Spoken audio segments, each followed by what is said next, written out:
Hello everybody, this is Fernando for the latest Godzilla Podcast. Lots of new things that have happened these past few days with regards to the Godzilla 2014 film, so I'm going to create several videos associated with those things, so be sure to look out for the other ones posting soon. The first one that I'll talk about is, it looks like Legendary Pictures and Warner Brothers have released 5 new mini clips with various scenes within the Godzilla 2014 film. They all have separate titles. They're all about maybe 45 seconds to a minute long, and I've included all of the links directly to them below. Some of them definitely stand out more than the others, so be sure to check them out when you have a chance. The big one that I'll talk about here is the clip that's called Let Them Fight, and it's the first one that you'll see on my links. And the reason I call it the big one is because it contains a very, very cool scene. It looks like we have Ken's character and David's general character. They're talking about essentially pairing the two monsters together, have them fight. And that's when Ken's character says that famous line, "Now let them fight," so that way they can destroy each other. And then we see the winged Muto fully airborne, swooshing straight through the city, creating a very large, I guess you could call it wind impact, because you later hear windows shattering just from him passing by the skyscrapers.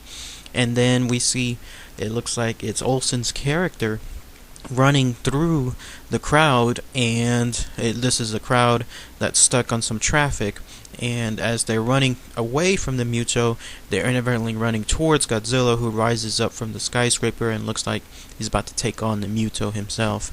Very cool scene. Some interesting things to point out within that scene is that if you look closely at the shot where the winged Muto is soaring towards one of the skyscrapers, you'll notice that everything is blacked out in terms of electronics. And then if you notice the scene where Olsen's character is running through the traffic, all the cars are stopped in unison, and that seems to make us believe that it looks like something is being able to knock out all the electricity, and that's actually confirmed within one of the other YouTube videos. So very cool stuff. Check out that scene when you have a chance. Now the next clip is the one called "I Deserve Answers," and this one is kind of notable because it has a lot of the quotes from Cranston that we have heard within the past teasers and trailers. It's him essentially being, I guess you could call it, interrogated within a room, while we have Ken's character and Sally's character, both the two scientists, observing through a one-sided mirror. And Cranston's character is trying to find out what happened. It looks like he's back on the property, maybe that he wasn't supposed to be. These people have captured him because the whole gist of this scene is that he's wanting answers. He's wanting to find out where his son is, and he's wanting to find out what happened so many years ago that led his wife to be killed. Pretty interesting stuff with regards to some of the dialogue. I won't spoil it too much here, but it certainly makes it seem like the area that you have this location at, it has been purposefully kept hidden after the accident, after that nuclear catastrophe, and he has other reservations about that, so he knows something else is up, in other words. Now the third clip is the second best one, and this one is simply called Muto, and it's David's, I guess, general character.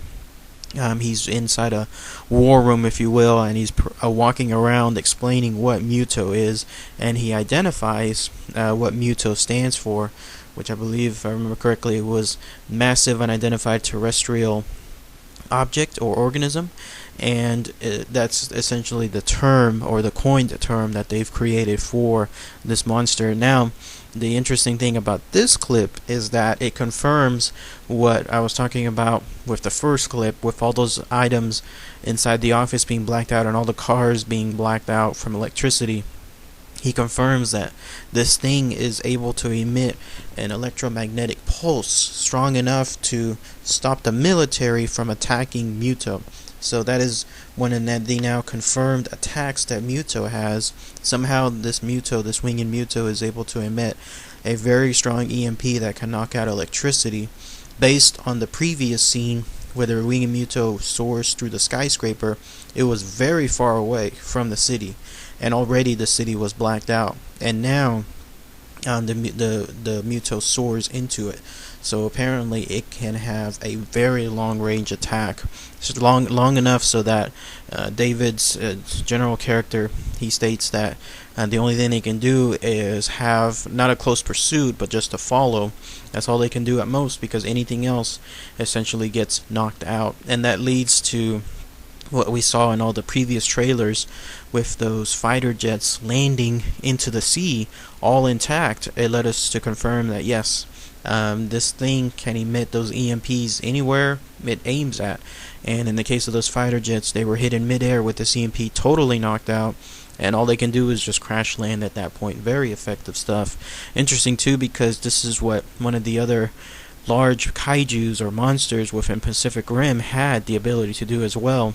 So I wonder which one got the idea first. Was it Pacific Rim that did this first, the creation of that monster, or was it the Muto?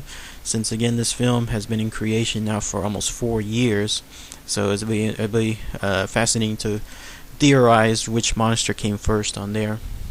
Another clip that's been introduced is one that's titled "This Is My Job," and it's a lukewarm kind of clip. It's Aaron Taylor Johnson's character trying to reason with one of the officers there, a master sergeant, that he should join with the expedition. It looks like this scene shows the officers, they're about to arm that giant missile on the train, and he's trying to reason with them why he should be on there.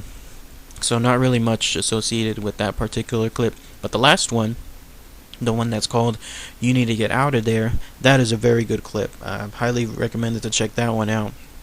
It looks like this is from one of the beginning scenes in the Godzilla film, where Cranston's character, we're talking about the past here with this scene where it's 10 years in the past, where Cranston's character and his wife's character, Julie Binoche, they're working in the plant, and she's going to try to fix some problem within the nuclear plant, and then all of a sudden something huge happens within there.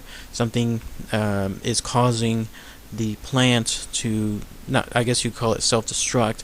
There's massive damage happening around, and that's when Binoche's character is caught right in the middle of it, and the clip ends with him running out on there. What's interesting, running out towards her to try to save her. What's interesting about this scene is that throughout all the commotion, there's large earthquake-like movements knocking the building around, and you can hear what sounds like one of the Mutos screaming. It's not discernible up front, but if you hear hard enough, and if you listen hard enough, you'll be able to hear that it's a monster of some sort that's causing this. And maybe that's where, again, Cranston's character realizes that something is not up. This isn't just an ordinary plant of some sort. So, alright, check out those scenes when you have a chance. I've included, again, all the links below. Highly recommended. Check them out. Not really too much spoilish material, so you won't be you'll still have some surprises left, but otherwise very good stuff. So thanks again, everybody. Take care.